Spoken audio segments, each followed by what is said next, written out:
give up, don't give in. Don't you let the man win. Stand up, be proud. Say it with me, yeah. Say it loud. We will not be idle anymore.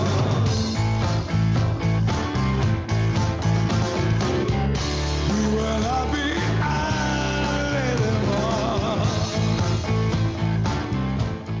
Hello, I'm John Kane, and this is Resistance Radio. I want to thank you for joining me. Look, I'm kind of excited. I don't usually have guests here in studio. I usually have a few join me by phone every once in a while, but I've got a guest in studio here on the Cattaraugus territory of Seneca Nation. And he was an easy one to pull because he's from here. So I want to introduce my friend Ross John, who is joining me here. He's been a guest on the program before, but it's been a while since we've had him in the studio. We've done some stuff together, but so I want to again thank Ross John for joining me on the program today. No, Scano, Ogoigo, everybody. Glad to be here. Well, of course, let me again begin as always and remind people we are listener supported radio. I know that we just came off of two successful fund drives, both for WPFW in Washington, D.C. and for WBAI in New York City. But look, the work continues, and so I do encourage people to support these two radio stations. And frankly, if you catch us on any of the Pacific affiliates, be sure and support them as well. Look, we broadcast this show in Washington, D.C. and New York City. We also put it up on Facebook and on YouTube, and it goes up as a podcast. And as I said, a couple of Pacific affiliates carry the program. So the show is heard. Honestly, as I sit here, I can't honestly tell you how many people hear what we do here. But I know that we are generating some conversations, and oftentimes the conversations that we have here are conversations you're not going to hear anywhere else. So again, I encourage you to support the radio stations that broadcast this program, and look, don't be afraid to reach out. I know I don't do call-ins every show. I try to do it every so often, and I won't be doing that today since we do have a guest. But I do want to I do want to encourage people to engage with the program, and I've got a couple of suggestions on how you can engage with us as we go forward with the program. Now, Ross and I have collaborated on many things over the years, but kind of the baby that we're coddling right now is the film The Long Hope, and this was something that Ross and I have been really talking about for over a decade, maybe even two at this point. So we put this thing together. I'm pretty proud of what we produced. Now, Ross, you're not just the again co-producer on this thing. You and your family funded the film. So this is a self-funded, practically self-produced film that we put out there. You actually went out to California for the Red Nation International Film Festival. You saw how our film stacked up against films that are much better financed, Right. with again much more movie making in the hopper, so to speak, than what we brought. But we held up there. No, we did. I was pleased with really what the response was from other directors and people, even the people that had garnered awards, for their filmmakings in the. We were exact- nominated. Yeah, We were nominated we were for best nominated. documentary, so I think we should mention that. Right. But you talk to people, you talk to movie makers Right. while you were there. Some that were award winning at the festival and previous award winners, and they were kind of blown away by the content. It was something that they weren't used to hearing. When you talk about the domination theory that the U.S. law is based on, and basically perpetuates the genocide even to this day. Yeah. And I think that came out clear in the piece that we kind of put together. And so when it really came down to it, there was people that had come up to us, even award winners, that said, "Look, I'm almost embarrassed, because you have an international, such an important issue that you're trying to discuss here. and ours was kind of in a microcosm to that. I don't want to take anything away from them. You know, I really enjoyed the films that we sat and seen, and there was a lot of native talent that we got to view. We sat through the whole week and awesome. went to a whole lot of different viewings, and you know, I had a great time. It was the first time I've ever been to anything like that. Glad we went and got the experience, kind of know how that's all put together now. But we were very well received, you know, and our message is out there. So Well, the sense that I got from talking to you and your wife after making the trip was, what was clear is much of the very good storytelling, as you mentioned, was narrower. You know, our message is a much broader, like you said, almost an international message, because it affects everybody. I mean, and yes, now let's face it, we're hearing this expression plenary powers now being introduced in much of the American vernacular because of the Trump administration, some of what they're doing in, you know, in other places, like asserting authority. I mean, this whole Monroe Doctrine thing is closely tied to Trump asserting executive plenary powers, and of course, when you look at what the current makeup of the U.S. government, when you have a whole host of unconstitutional authority being placed in Congress, and then another batch of unconstitutional authority being placed in the executive branch, it becomes a little bit dicey. And we've discussed that. That's kind no, of the premise of our film. I think what really kind of came out, and a lot of that was going on at the time, but not like it is No, they didn't a have few it months in later, Venezuela yet, but right? yeah. You know, so but now you're talking about the domination theory that's paired with Christendom. You know, that basically falls into the feudal system of domination in how that is being carried out. It's a message that was clear then, and it's even becoming clearer. Now, and one of the things that, and we talked about this with folks like Stephen Newcomb and Peter Drico, they may be taking the Christian part of the Christian domination out of much of their conversations, even if you listen to some of the court rulings. But that's where it starts. Right. But what remains is this real sense of entitlement that, you know, people can associate not just with you know, Christendom, but white supremacy and all that stuff. So, I mean, regardless of whether the current administration or the current justices throw the word Christian or church or any of that stuff, papal bulls for that matter, into the conversation, there's no question that you don't even have to take a very deep dive to understand that the basis of all this stuff comes from that cozy relationship that existed between Rome and the monarchs of Europe. Sure. And it's domination. And it always has been. And in this country, or the United States, it tends to be associated with Christendom, you know, as part of its foundation. Sure. But there's other territories around the globe that, you know, there's other religions that are kind of tied to those kinds of things in the end also. So, you know, it's paired. But that domination and that feudal system, Well, you know, and again, that goes back hundreds of years. when you talk about domination, you have to understand that you're talking about a scale of authority and entitlement. You have inferiority and superiority, Yes. and I know, again, our colleagues, our good friends Stephen Newcomb and Peter Dorico, don't like the idea of reducing this to racism. Right. But and I don't, and I try not to. But you and I have discussed this at length with many people, that you can't ignore the racist factors associated with this. Look, and I say this all the time in the show, and I'm going to reiterate it here with you, is that you cannot take a people based solely on a distinction that's tied to having predated the United States. Right. I mean, because I don't buy into the whole notion that we are a distinct race. I think we are thousands of distinct peoples that share at least one common attribute: the fact that we predate the United States. I mean, the land is the attribute that we share. Right. That doesn't make us a race. I mean, we are multicultural. We have all different kinds of belief systems and histories, and you know, many of them are similar. Many of them tied together, and of course, we've had incredible relationships in spite of the span of space that exists between Native people here in the East and Native people in the Southwest or the Northwest. I mean, it's most people can't fathom the idea that we had that much reach from each one of our territories.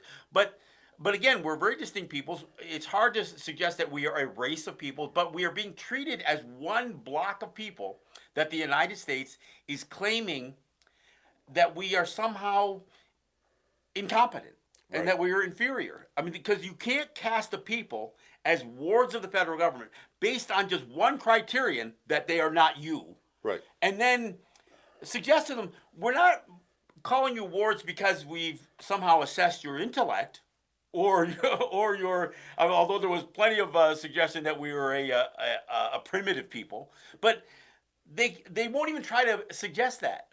But they will still hold Native people to this day, not just 100 years ago, but to this day, and this has gone on for almost 200 years now, that the United States has treated us as a subclass of human beings, calling us either incompetent, ignorant, or somehow not able to sustain ourselves without U.S. domination. I think that's what we really wanted to kind of bring focus to, is that domination theory or practice that turned into plenary powers, trust doctrine, and the position that it has put Native people in across this continent.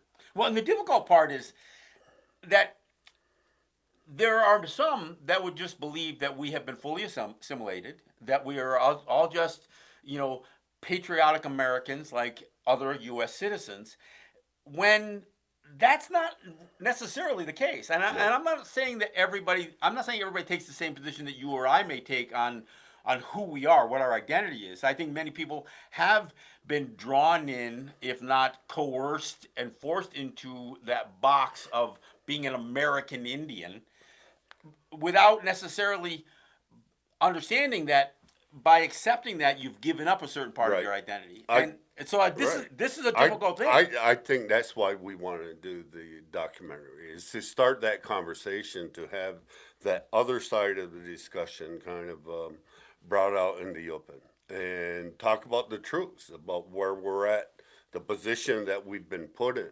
Well, and to challenge the legal authority to put us in the box in the first place, and the legal authority to keep us in the box. Well, because, as we talk about things like 14th Amendment and the ending of slavery and the civil rights and everything else, we have to constantly remind people, but they're still calling us wards. They're still calling us wards of the federal government. They are still treating us, they're passing laws based on perpetuating this notion that we don't have the right to live as free and independent people. I think that's key. I was in a discussion last night, in a meeting, and we kind of broached that whole subject. Is that, do you really understand? And it was Native people that were part of this meeting. Is that, do you really understand what they're saying when they say that they have a trust responsibility?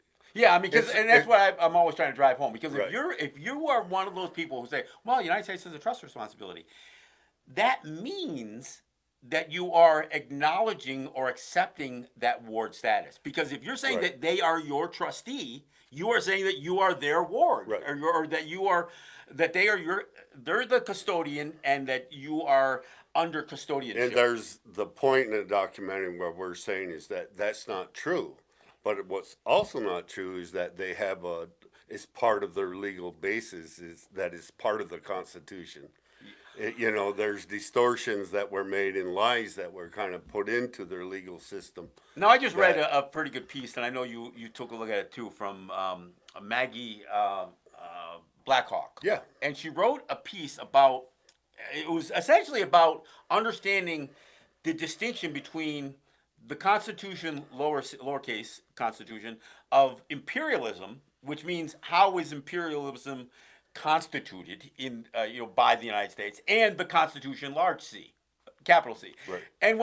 And what she makes clear is that there is a distinction between the two. That imperialism is not constitutional under their framework. Right. So they have to create an entire another way to justify it. And frankly, what they come down to is plenary powers. That's it. And so if you understand, and she's a legal scholar, I mean, her husband's a legal scholar as well.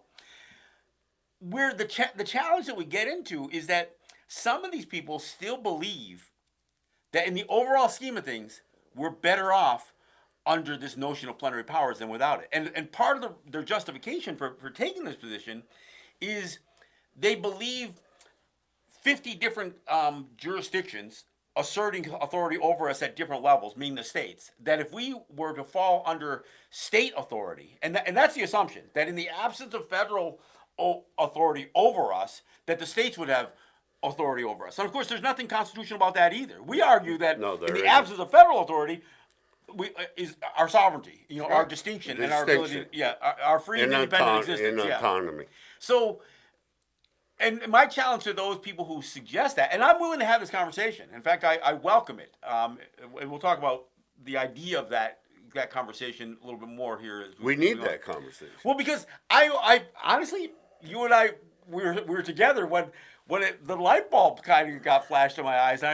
So that's why there are people who are still embracing this ward status, and that's why people are still embracing the plenary powers, is because they think that we're going to be vulnerable to the states in the absence of it. Right. And so, what I have to challenge anybody to is, how has that really worked out for us? I mean, how has Congress's plenary powers protected us? Because I would argue it hasn't. And I know people try to cite like the Indian Child Welfare Act, which is a terrible law in the first place because it doesn't really give us authority over our own kids. It doesn't. We still don't have authority. No, as far as they're concerned, Congress, and this is what gets held up every time they pass a law about us, not for us, not with us, but about us, is that Congress has the authority to regulate the metes and bounds of our sovereignty, to essentially regulate all aspects of our life. And then they try to claim that somehow it is constitutional, and it fails. I mean, and frankly, even Maggie Blackhawk, who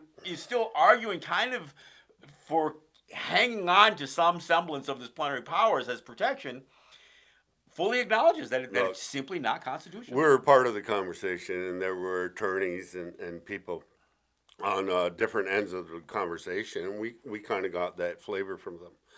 But in the end, the question that was posed to them is that this thing could fall with or without our input, because now you have Supreme Court judges that have put it on record that they don't see where that authority and comes there's from. actually, at this point, 3 judges, Supreme Court justices, have questioned plenary powers. Sam Alito has, Clarence Thomas has, and Neil Gorsuch has, in different contexts. Right. But what we were challenged with was with the proverbial "be careful what you wish for." You might not want to challenge plenary powers, and that's when you chimed in and said, "Look, whether we challenge it or not, there are Supreme Court justices challenging it. So, don't you think we should be in that conversation?" We should be in that conversation. We should start that conversation, or else it could collapse without us. Well, and it could be very chaotic for us. And if we aren't a part of the conversation, and we haven't articulated our position or prepared ourselves for it. Well, and frankly, even as I watch our film,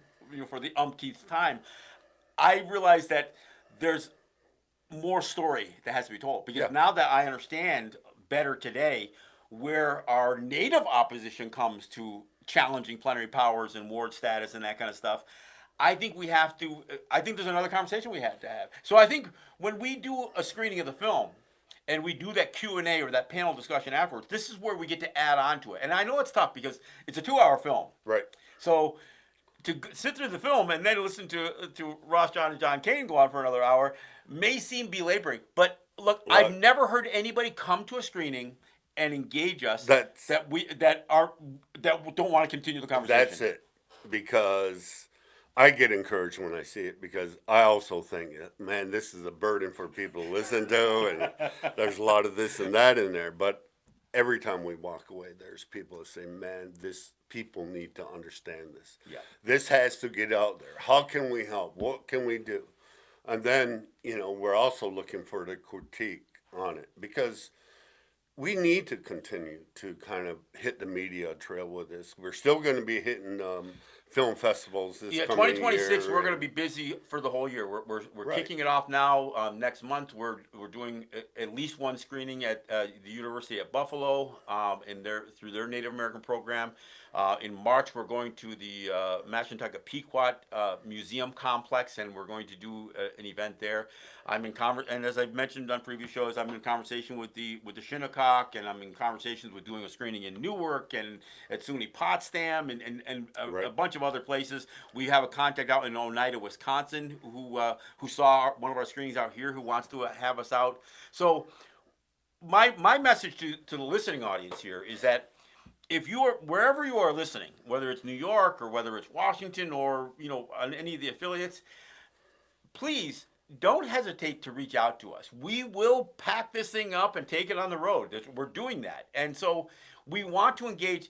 And frankly, we want to engage Native audiences and non-Native audiences, because I think people have to understand that at its core, if you can't challenge any other aspect of some of these policies, you have to acknowledge that it's racist, and it's frankly racist as hell. So I think we have to have that conversation, and we have to talk about domination and the absence of constitutional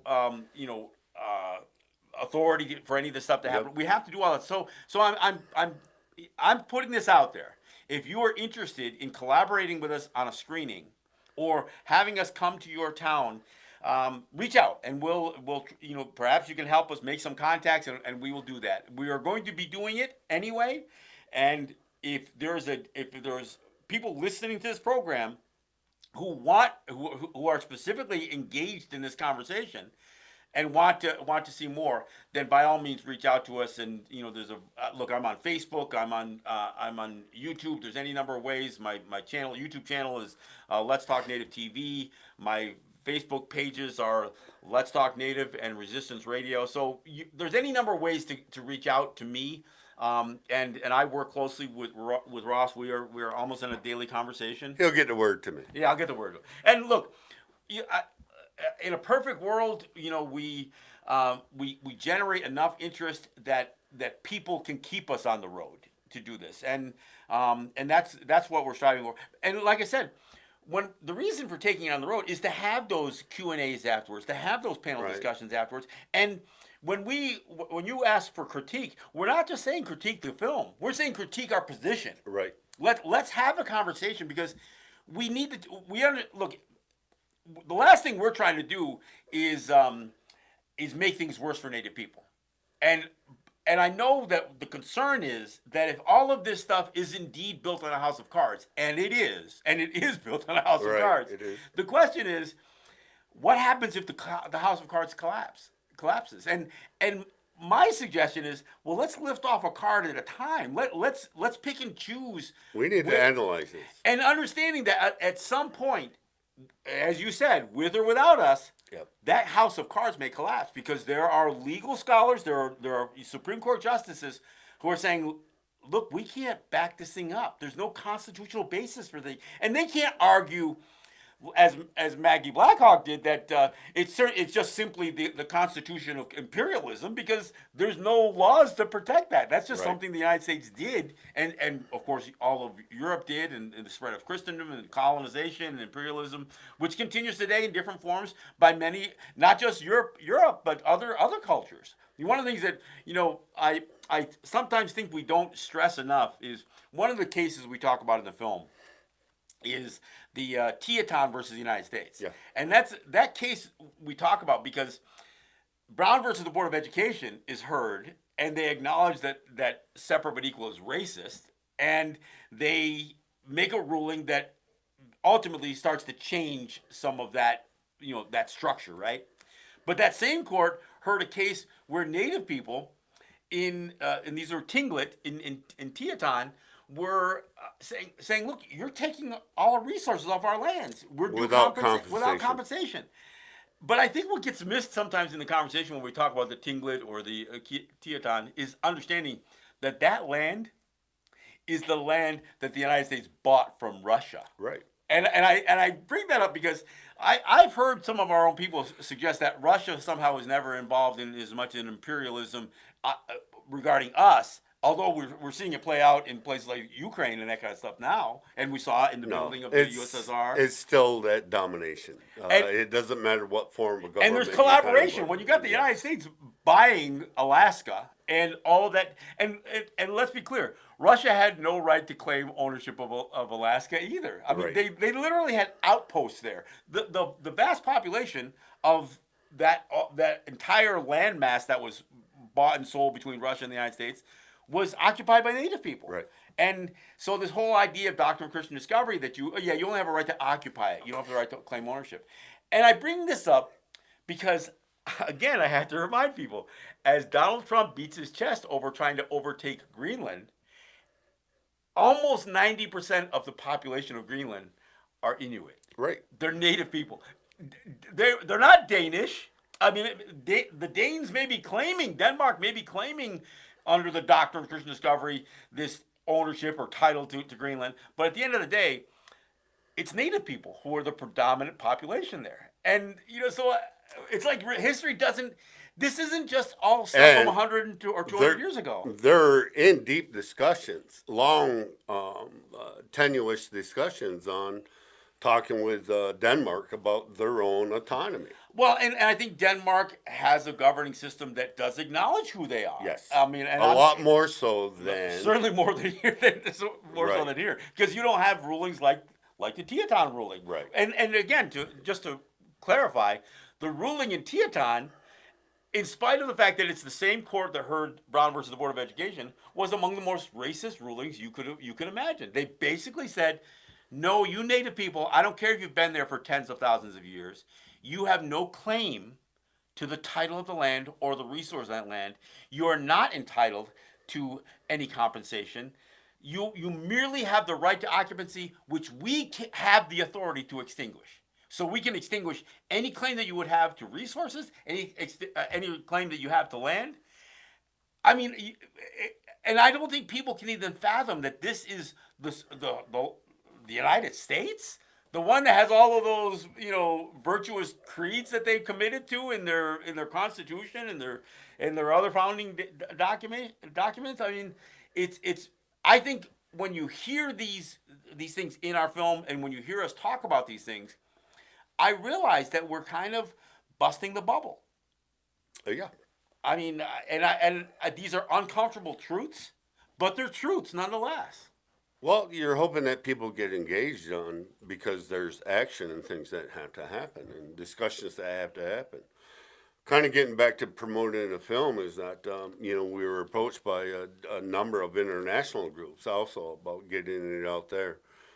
So anybody that has any connections or any way to kind of help us promote it out there, we'll welcome that. Well, and I do realize that although we may not have a huge listening audience in Europe, I know we have some. Right. And so, again, if you know people who, and I don't care how remote, because we can still do, even if we can't travel to all of these places, we can do a lot virtually.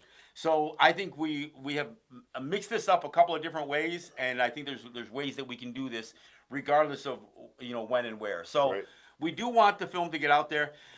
We are still trying to look at the idea of putting the film up on a streaming service of some sort. At very least, we know that we can put it up on YouTube. Yeah, but we're also waiting for a couple more events in the film festival venue to be able to kind of make that decision. We were offered to come back to Red Nations International television in order to do for them to take this on. Yeah, because Red Nations does have they do have a television platform, and there are some other native. I mean, there's First Nation Experience. There's APT Aboriginal Peoples Network on the Canadian side, but we also know that there's still Netflix and there's still Apple TV and there's still all these other services. And regardless of whether we introduce ourselves into that or not, in the meantime, we really want to travel with the film because we want to have the conversations.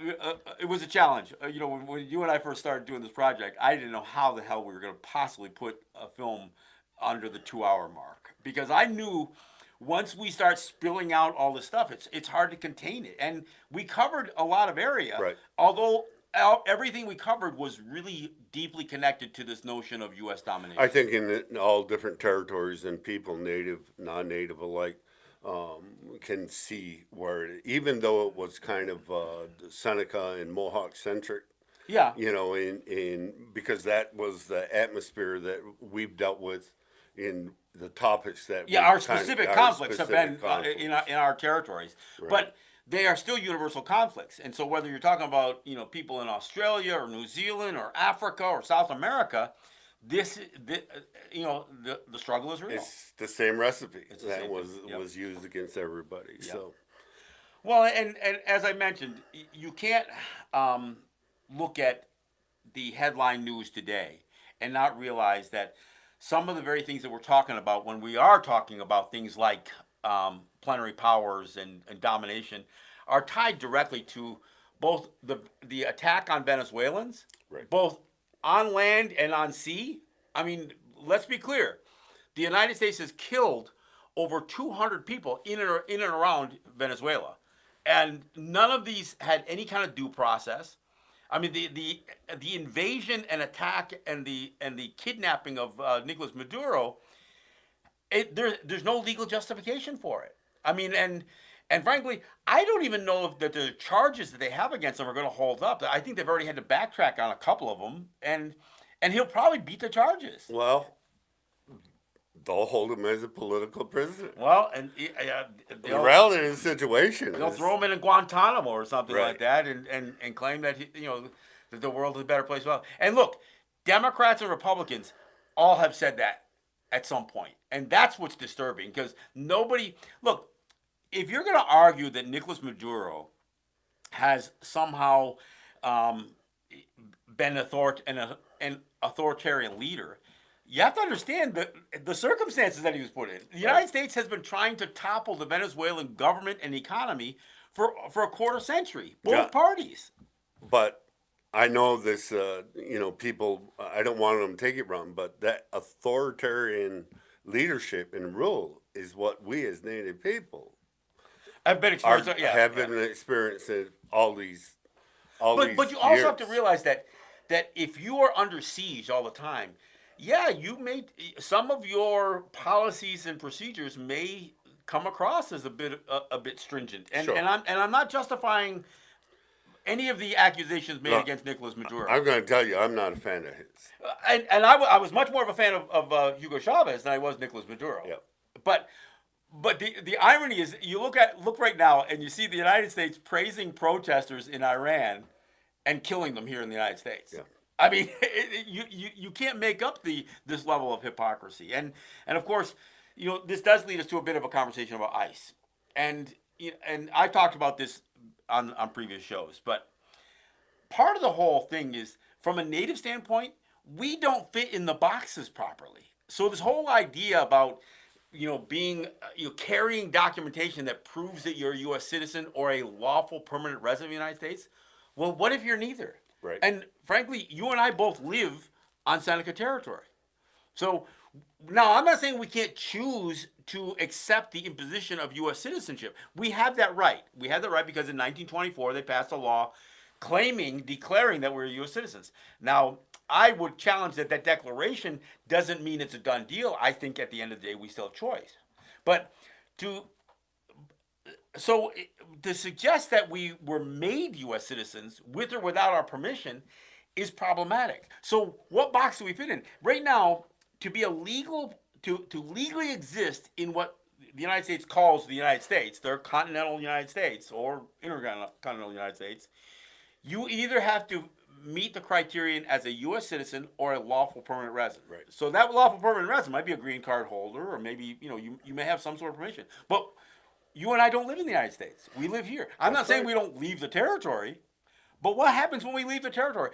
I mean, even my buddy Peter Dorigo says, well, maybe you guys are considered immigrants once you leave your territory. How crazy is that? Because we don't really leave our territory because we still acknowledge that all of the land is something that we are connected to. Right. So we don't fit into their boxes.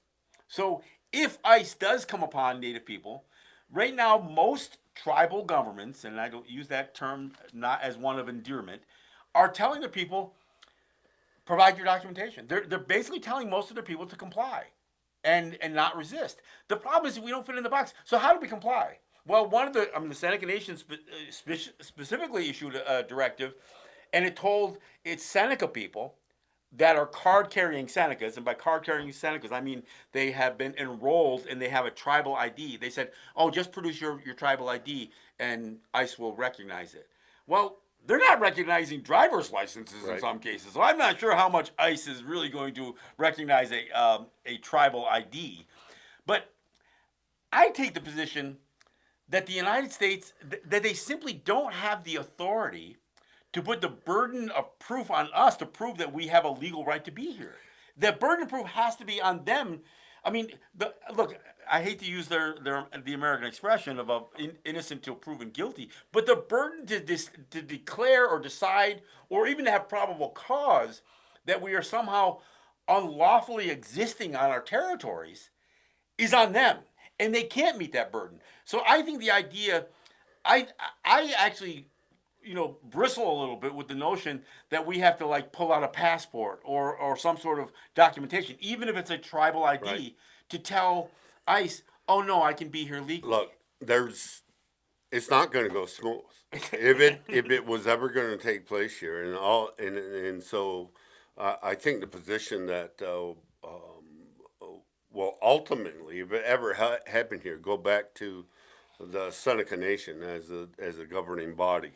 Is that what are you going to do when it happens and all this stuff falls apart? Well, how are you going to protect your people? What are you going to do? What position are you? And it's not that hypothetical. There are 4 guys right now that are Lakota that are being held, in a prison camp essentially today, that were picked up in Minneapolis. Now they weren't living on territory, so this isn't even just whether ICE comes onto a native territory. No. Even if you're a quote unquote enrolled member and you get picked up by ICE and they lock you up.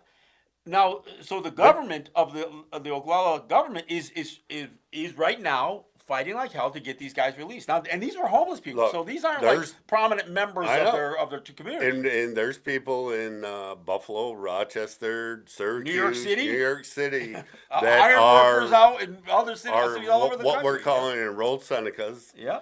That, or specifically to the Seneca Nation, that if something happens, a lot of them are going to call back here.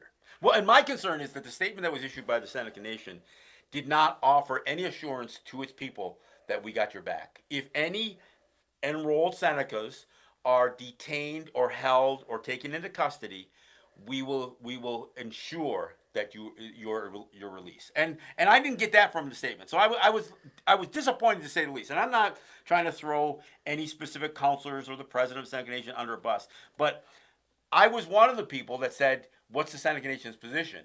And if anything, I felt like the statement that was released yesterday condemned folks like me for raising the issue more so than condemning an agency that has now killed people, assaulted people, shot at people. Right. I mean, they shot Renee Good in the face 3 times. I mean, so we can debate whether it was murder or not. There's no debate in my mind. I've watched the videos. But the whole thing is, I never heard the Seneca Nation condemn the conduct of ICE. They basically are just telling people, comply, pull out your tribal ID, and everything's going to be fine. Even though you and I sit here are not convinced that everything's going to be fine. It won't. It's not going to work that way. And and I don't want to get on a bandwagon against the elected officials and people. I'm just out there listening to conversations that people are having, and I think I got the same kind of flavor from people. Is that's not the point. Yeah. What are you going to do if this thing happens and it falls apart? Because people are going to resist. Well, they're not going to just. But do we have?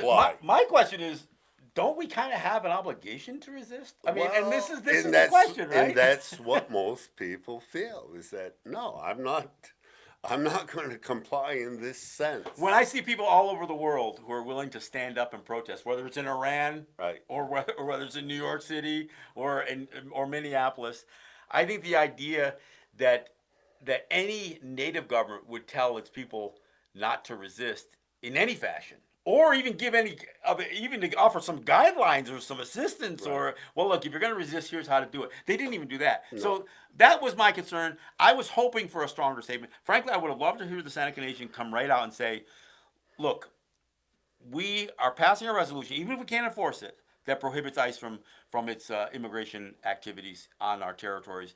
We also prohibit them to enter our territories with masks, armed, masked, unidentifiable, soldiers for all intents and purposes. Right. I would have liked that, even if they couldn't enforce it. But at least they go on the record to say, we're not allowing you to do this. And if you're doing it, you're doing it against our, you're violating us to do it. Yeah. Now, and I understand the Seneca Nation's in a tough spot right now because they're trying to negotiate other policing arrangements and that kind of stuff. And so, of course, the problem there is that many of the agencies, the real cops, whether they're sheriffs or whether they're state police or municipal police, many of them are opposing some of the behavior of ICE. Yeah. So it's a really complicated issue, and I think that I don't think the Seneca Nation was advised well in the issuance of their statement. I'll just leave it at that. Well, I assume that I'm assuming if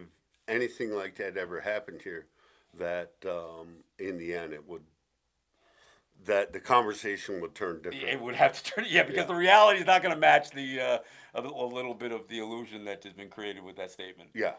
So. Yeah, and so I'm pretty sure, and I'm confident that these guys would step up in a whole different way. Now, having said all that, I'm one of the people who don't believe that ICE will ever come here to do anything. Right, I mean, right, I sit right. here, and the reason that I was hoping the Seneca Nation would take a position was to offer some sense of solidarity with the other native and non-native communities that are opposing some of this conduct and this abuse that ICE has been demonstrating. That was my hope, not because I honestly think that ICE is going to commit. Look, if there's a couple of places that you don't want to go, it's among those places is to go to a native territory where the people are going to know the lay of the land way better than you are. Right. And this isn't like going into an urban where you can essentially say, okay, we've done urban trading grounds here. You try to come into Seneca Nation territory, and it could be really ugly, or not just Seneca Nation, any native territory. Yeah. So I think, But again, I don't see it happening, but I still think the position should have been asserted better. there's a good chance though if they come into New York State in any means in one of the cities, there's a chance that at least some native people will get pulled into this. Yeah, even by accident. And maybe some not even Seneca, yeah, but somebody will. Well, and look, we live in an area, and let's be clear here. There are migrant farm workers in this area. Yep. There and quite a few of them. I'm not suggesting that they're undocumented. I'm not saying that they're illegals. I'm not saying anything of the sort. However, we know that there are populations of people who could be endangered by this, and the fact that many native people match skin color with some of these guys put us at risk. Right. And so, look, I wanted to acknowledge that because I was disappointed with the statement. I am encouraged that many native territories are taking stronger positions, so I am encouraged by that. But I think this is going to get worse before it gets better. Yeah. So, now one other thing I wanted to touch is, and I know this is controversial. Look, not only did FIFA make up a peace prize to give to Donald Trump, which is problematic all by itself. I mean, considering that he's bombed like 7 countries. He's only been in office for a year, and he's bombed like 7 countries. I mean, he's literally killed people before and after he got this so-called peace prize. But FIFA, that's not what they do. It's an organization for football, for soccer. Right. And the United States is hosting the World Cup, and many people are dropping out from buying tickets for this thing. So it's already starting to unravel a little bit. I honestly think that the international community, and not just the teams, but the nations and the spectators, should boycott it. I know people think that, well, you shouldn't tie sports to politics. Look, these are when you have international competitions, and I'm talking about the Olympics as well, the Summer Olympics. But here's what I want to say. Much of that conversation about boycotting or canceling the trips to the World Cup and even the Olympics has been tied to this ICE thing. And I'm saying Yeah. Venezuela alone, the idea that the United States did what it did to Venezuela, that act alone should justify pulling the United States as host for these international competitions. That's my view. Some people may not agree with it, but I just think that there has to be a stronger position, and the international community should take a stronger position on whether you're going to embrace and support the United States in these international competitions. I don't know what your thoughts are, but that's my thought. You know what? I'm willing to have the conversation. I haven't had a whole lot of thought on it, really, but now that you bring it up, I see where you're coming from. I mean, look, the Soviet Union, Russia, they've been banned from competitions for a variety of things. There have been boycotts of games in the past, especially the Olympics. I don't think. Look, my heart does go out to athletes who train for this thing, but at the same time, I don't think the United States should be rewarded with an international competition especially of these scales, Right. and FIFA in particular, because South American countries play a big part of the competition here. I think part of the thing is that they pulled out of so many international relationships and agreements, and they're about the climate agreements, and then they're even talking about who knows the UN or UN, NATO, all of these things are and- crumbling. At least the United States participation in these things. So Well, it's going to change regardless, Yeah. because now they're forcing other people to say, "Look, we can't count on them." yeah. Not only you can't count on them, but look, there's exercises going on right now in Greenland where Right. some of these European countries are doing training exercises to support Greenland should there be an invasion by the United States. And of course, one of the problems with Greenland is it's a host of a military base, a U.S. Right. military base there. And I posted on Facebook. I said, look, not only do I think that they should end the U.S. occupation of a military base there, they should probably think about converting it to a NATO base. And one of the greatest threats to this planet is capitalism or economy and This imperialism. kind of imperialism. Yep. Yeah, absolutely. So, and look, as I said, I'm not saying this because I think Denmark has this, clear ownership papers here. I'm saying this because the biggest victims of these kinds of things are the indigenous populations always, and we saw that with the Tlingit in Sure. Teton. We've seen it across the continent. We see it with the Hawaiian people. We've seen it in Puerto Rico. We've seen it in every place the United States or any other country Sure. has tried to colonize. And you don't even hear their story in this. No. They're not even mentioned as that subgroup or those subgroups that are a part of this, and where they're at. They're Icelanders, Yeah. and so they're marginalized right from the beginning. And Well, that's- and when you say marginally, we mean they're erased, and Exactly. that's the question. Look, at the end of the day, part of what we try to do with our film. By the way, I might not have mentioned the name of the film. The film is called The Long Hope, just so you know, and you can find it excerpts on YouTube and on Vimeo. We've done clips and trailers and that kind of stuff. I posted several of them on my Facebook pages and on YouTube. But part of what we try to enforce in the film is our right to claim and assert our distinct identity. Yep. And this is a challenge. I mean, this is a challenge throughout the world where indigenous populations have been overrun by either imperialism or colonialism, or monarchies or whatever you want to call it. The attempt to erase people. And that's what we're experiencing now. Look, it's a 40-minute conversation just for us to talk to a congressman because we have to explain, no, I'm not your constituent. Yeah, but are you in my district? No, your district doesn't include native lands. Oh, yeah, it does. Here's the map. No, it doesn't. Right. So we have to have like this 40-minute conversation before we can even discuss the issue that we went to talk to them about. And I am not just prepared, but I I'm willing and encourage people to have conversations with your adversaries, because this is the time to have it before you're locked into some sort of physical confrontation. Right. By the way, I'll mention it because some of you may have seen. I posted.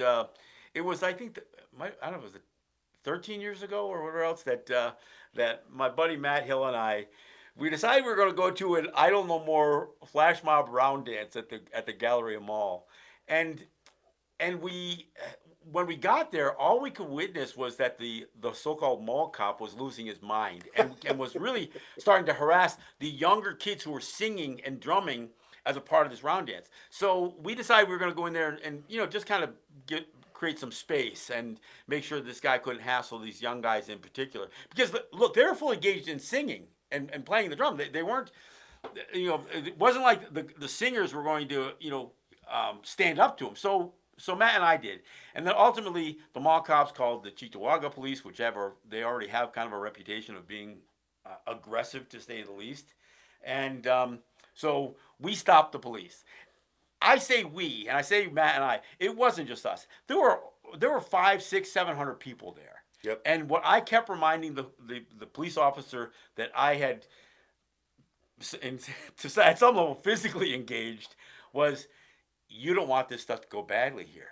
Just be patient. It's called a flash mob round dance. We're gonna come in here, we're gonna sing our songs, and we're gonna leave. Just be patient. We'll be out of your hair. You want us to stay? Start something. Well, and it just did it. I mean, this could get. It could have gotten right, and it could have gotten. Well, like, people are going to push back. Well, and trust me, I got my ass chewed out by my wife just for putting myself in that situation. But my point is, resistance is sometimes necessary. I don't advise people to physically engage with a police officer if you can avoid it. And I'm not saying that I had all of my wits about me. In fact, when my wife criticized me for grabbing a hold of a car, I said, I never grabbed him. And then I see the video. I said, oh, I guess I did grab him. So, I mean, when you're in the moment, you sometimes don't realize. What I will say is I did try to do everything I could to not be threatening, even as we physically matched up a little bit. One of the things that we're seeing is that any regime that is going to come under conflict is going to crack down hard on its people. And that's why when we talk about law enforcement, these agencies and how they're put into play, they're actually being put at work against their people. Absolutely. And at the end of the day, it's their job. It's not who they are necessarily. Right. And this is always the complicated part. I mean, it's tough. And if you are of a marginalized people, you're always going to find yourself more endangered in these situations than if you are basically a part of the dominant culture. Sure. And of course, this is always going to be hairy for us. I will say that I did talk that cop down. We didn't have a conflict. It looked tense for a bit, but in the overall scheme of things, anybody who said, "Well, the cops attacked us," they really didn't. They almost did, but I enabled this guy to use his better judgment, and if there's one thing I was proud of in that moment was the idea that I was able to talk him down. Right. It's not always going to go that well, and I realize not everybody has the right demeanor to make that happen. Whether I got lucky or whether it was a skill set, we can debate that. But it was, if you want to see that video, I posted up on my Facebook group pages. You can take a look at it, and you can see John Kane in action. Not just the Facebook warrior, not just the guy with the keyboard, boy. A guy who every once in a while actually does something. Yeah. So again, I want to thank people for listening to the program. I want to thank Ross for joining me here. I want to make sure that people are aware of our film, and if you are interested in having our film come to your community, please do reach out, and we will do everything we can to make a screening in your area come to fruition. Yep. All right. Thanks for listening. I'm John Kane with Ross John. This is Resistance Radio. Nyawe.